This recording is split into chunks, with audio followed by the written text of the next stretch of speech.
Bienvenidos a Cara y Sello, un análisis de la economía internacional. La mayoría de personas en el mundo no sabemos administrar el dinero. Casi siempre tenemos deudas, casi siempre nuestros gastos superan nuestros ingresos, casi siempre no planificamos nuestra pensión. ¿Usted ya pensó en su plan de retiro? ¿Sabe si su progreso financiero va acorde con su edad, por ejemplo?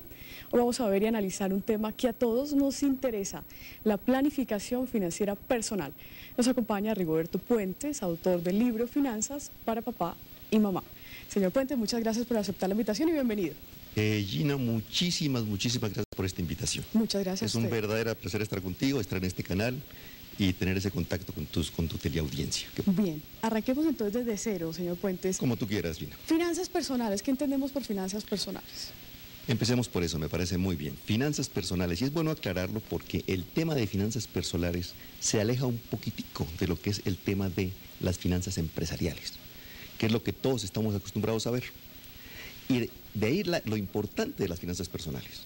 Generalmente tenemos nosotros el paradigma en el cerebro de que las finanzas son para las empresas, que los estados financieros, el presupuesto, el balance, todos estos temas son para las empresas, pero no para las personas.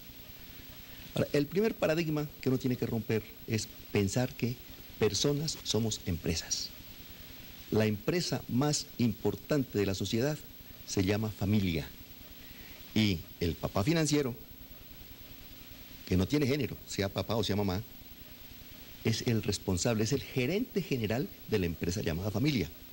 Y como tal, tiene que educarse en finanzas, tiene que aprender a hacer un balance, estados financieros, tiene que aprender a llevar un control, tiene que aprender a manejar el dinero, que es como lo que tú dijiste, tiene que administrar el dinero, porque es la única forma de tener una empresa exitosa. Desde otro punto de vista, la empresa quiebra. Claro. Y la empresa familia no puede quebrar. Entonces, es necesario que se eduque el papá o la mamá financiera. Claro. Ahora, no es muy difícil hacer esa educación financiera, papá, mamá, no importa el género, no es muy complicado. Uno piensa que esos términos a veces como tan complicados, tan difíciles, o que digamos en una edad adulta ya no se puede aprender de estos temas. La primera complicación es mental. Romper el paradigma de que esto es difícil. Las finanzas son muy fáciles. Generalmente en el colegio todo el mundo le tiene miedo a las matemáticas. Dicen son fáciles, son dificilísimas. Y luego piensan que las finanzas son matemáticas. Y no hay tal. Las finanzas en realidad tienen muy poquitico de matemáticas.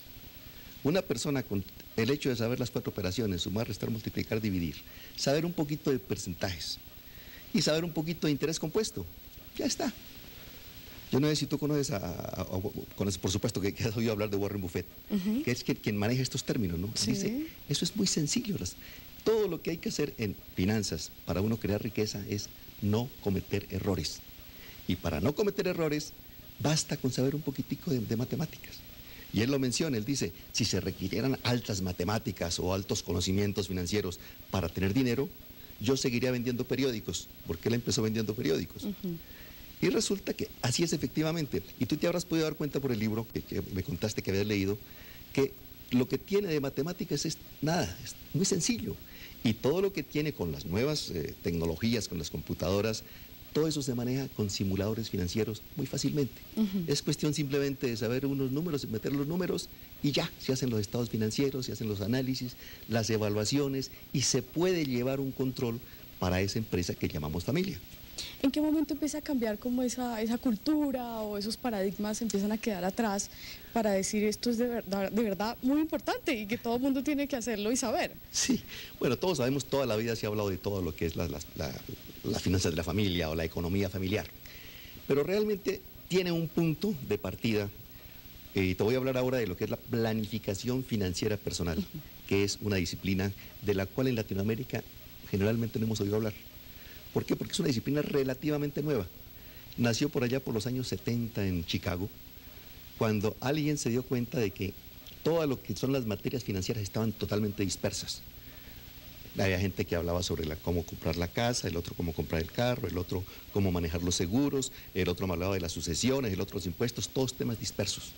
Entonces este grupo en Chicago dijo, vamos a unir todos esos grupos bajo una sombrilla que le vamos a llamar la planificación financiera personal. Y entonces dijeron, hay que ponerle a esto un orden. En primer lugar, la persona tiene que aprender la planificación financiera básica, es decir, aprender a manejar el día a día, el bolsillo del día a día, que es la parte más importante y más difícil de las finanzas. ¿La más difícil? La más difícil, porque ese es cambiar un poquitico los paradigmas de aprender a gastar de acuerdo a lo que se gana.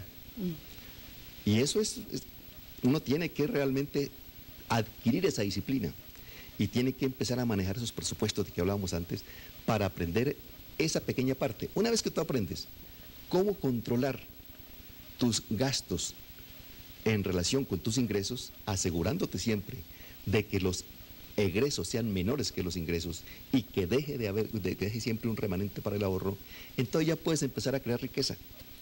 Entonces tú aprendes primero a manejar esos temas básicos, la tarjeta de crédito, el gasto del día a día, el presupuesto, etcétera, y ya con esa base dices, ok, de aquí en adelante ya puedo empezar a crear riqueza de una forma programada. La creación de riqueza es sencilla, es muy fácil.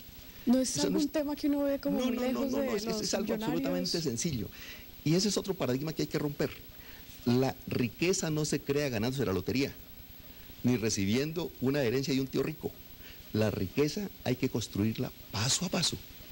Pues tú tienes unos ingresos, todos tenemos unos ingresos.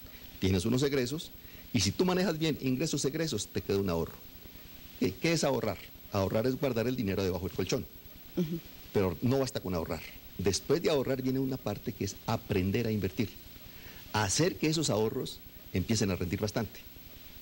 No dejar de pronto una cuenta de ahorros que no te rinde nada, sino que ya entonces tienes que empezar a educarte un poquito más y decir, ¿qué hago yo para que este dinero que estoy ahorrando realmente trabaje para mí y me produzca unos buenos rendimientos que me permitan ir creando riqueza paso a paso? Permítame preguntarle ahí del ahorro, porque mucha gente pues se queja y dice, no, pues si yo gano un sueldo mínimo, no me alcanza, necesito estos gastos y no me queda un centavo para ahorrar. ¿Eso también es mental, no? En parte sí. ¿Por qué? Porque el hecho de uno estar quejándose en lugar de organizarse, eso ya es mental. Entonces el primer punto es decir, me sitúo hoy, esta es mi situación, gano tanto, gasto tanto. Tienes que empezar a hacer esa cuenta. Y si tú te das cuenta de que estás gastando más de lo que ganas, estás mal. Entonces tienes que proponerte la tarea, ok, mi objetivo es empezar a organizarme y a gastar menos de lo que gano. Pues mucha gente dice, no, pero voy a ganar más. Me parece muy bien, hay que ganar más. Pero lo primero que tienes que hacer, lo primero que está bajo tu control es gastar menos. Los ingresos van a estar ahí. Y los egresos, probablemente los ingresos no pueden hacer nada en este momento. Lo que sí puedes hacer de inmediato es cortar un poco de egresos. Y es el primer paso. Entonces cortas egresos con el fin de que te quede un remanente de ahorro. Y luego tú tienes que trabajar para aumentar tus ingresos también. Pero eso viene por añadidura, ¿no? En la medida en que tú te organizas, en la medida en que tú empiezas a acumular un poquitico de riqueza, entonces esa misma riqueza que va acumulando te va a generar un ingreso adicional que te va a permitir tener más ingresos. Antes de ver cómo ese ingreso adicional o antes de pensar en inversiones, cuando usted nos habla en que debemos empezar a reducir los gastos, si una persona dice definitivamente es que no le puedo bajar a todos mis gastos porque son básicos, por ejemplo, ¿cuáles son las recomendaciones ahí, señor Puentes? A ver, ahí tenemos que hablar de diferentes niveles también, es cierto, ¿no? Hay personas que me dicen, mira, pero yo como ahorro si no gano nada. Ahí ya entramos, nos salimos del tema financiero y entramos en un tema social. Ahí ya son otros aspectos que tienen que trabajar desde otro punto de vista. Para manejar finanzas tú tienes que ganar algo. Y tú el salario mínimo. Ahora, una persona que gana el salario mínimo está acostumbrada a una vida, ese estándar de vida de esa persona es de acuerdo al salario mínimo. Entonces tiene que adaptarse a su estándar de vida y tiene siempre que tratar de gastar menos de lo que gana. Es la única forma que puede empezar a tener riqueza. Dice, bueno, pero es que todos mis gastos son básicos. Tendrás que buscar los menos básicos y cortar de ahí un poquito. Que si me tomo un tinto al día, bueno, corta ese tinto. A lo mejor tienes que considerar que eso no es básico. Y empezar poco a poco, ¿no? Que si en lugar de que a veces en cuando tomo un taxi, olvídate porque no tienes para el taxi. Lo lamento mucho, así es la vida. Cuando a uno no le alcanza, no tiene más remedio. O gastas menos o ganas más, ¿sí? Entonces uno tiene que adaptarse a sus circunstancias, se adapta a sus circunstancias, se organiza Y una vez que se organice, paso a paso, empieza a construir esa riqueza para ganar un poquito más. Y poco a poco vas mejorando tu vida. Bien. Pero tienes que programarte. Antes de mirar ese tema de inversión Sí. y bueno, planificación, ahorro, nos hablaba del día a día, que es una de las partes más difíciles, ¿sí, Sí. señor Puentes? ¿Cómo hacerlo entonces diariamente, planificar nuestros gastos? Yo no sé, a uno a veces escucha las recomendaciones de pronto a anotar, tengo tanto, me voy a gastar tanto, me queda tanto. ¿A diario tocaría hacerlo? No, no es necesario. A ver, Gina, es lo siguiente. En el libro, en Finanzas para Papá y Mamá, el libro está acompañado por un software que tiene todos esos formatos para ayudarte a hacer lo que tú dices. Tiene un formato para ayudarte. Lo primero que haces tú, ¿qué es? Tienes que hacer un balance. Cuando tú empiezas a planificar, tienes que empezar por saber dónde estás parado. ¿Y qué es un balance? ¿Cuánto tengo? ¿Cuánto debo? ¿Y cuánto me sobra? Tienes que empezar por ahí. Luego tienes que mirar cuál es mi ingreso, que es el estado de ingresos y egresos, cuál es mi egreso y cuál si hay un déficit o, no, o un superávit. Sí. Debe haber siempre un superávit, porque si hay un déficit estás mal. Y tienes que empezar por cambiar eso.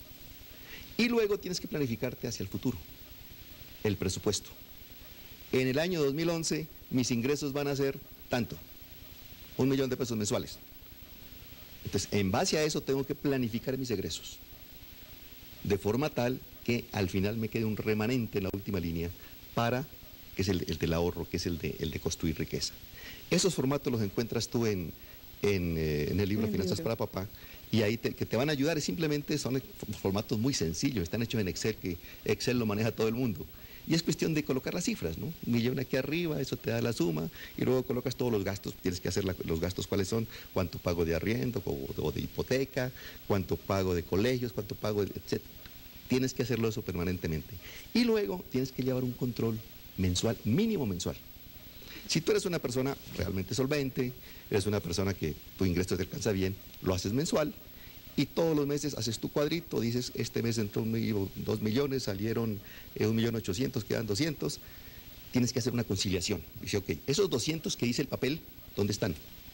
O están en la cuenta de ahorros, o están en el bolsillo o en algún sitio. Sí. Porque no solo es hacer el papel, que el papel aguanta todo, sabemos, sino también en la vida real uno decir, ok, esto ajusta bien lo que dice mi papel con lo que dice mi bolsillo. Y al mes siguiente hacer nuevamente la cuenta. Okay. Ahora, si de pronto la situación en un momento dado está crítica, porque a veces se presentan situaciones en donde una emergencia, alguna cosa por el estilo, entonces uno tiene que llevar un control más estrecho, un control semanal. Y dice, semanalmente tengo que mirar mi presupuesto. Ahora, si la situación es demasiado crítica, hay que hacerlo diariamente. Uno tiene que adaptarse a sus circunstancias. Ahora, la idea no está en estar pegado a un papel todo el tiempo, pero sí en llevar siempre el control. Uno siempre tiene que saber qué ha hecho con el dinero. Uno tiene que tener control. Bien. Sí. Ahorro. ¿Uno debería destinar cierto porcentaje, digamos, del salario a destinarlo a ahorro? ¿O eso también, digamos, que uno pues va mirando y según esas cuentas dice, ¿puedo ahorrar tanto o no? Como va viniendo, vamos viendo, como dicen. Sí. No, uno tiene que programarse, ¿sí? Sí. Hay una cifra tradicional que se habla desde el diezmo, ¿no? Que dicen que uno tiene que ahorrar por lo menos el 10% de sus ingresos. Su sueldo, sí. Eso sería lo ideal. Y uno tiene que fijarse un objetivo. Claro, ese objetivo tiene que estar también acorde con tus ingresos y con tu estilo de vida. Pero por lógica, entre más ahorres, más rápido estás creando riqueza para el futuro. Empecemos a hablar de unas etapas bastante interesantes que usted describe en su libro. 5 o 6 etapas. Arranquemos por la más básica. ¿Qué pasa en esa primera etapa de infancia? ¿En qué debería uno estar pensando? Sí, me estaba hablando ahorita de lo que es la base de la planificación financiera, ¿no? Es decir, cuando uno empieza a planificar financieramente, lo primero que uno aprende es a planificar en base a el progreso de la vida. Es lo que se llama los ciclos de la vida financiera.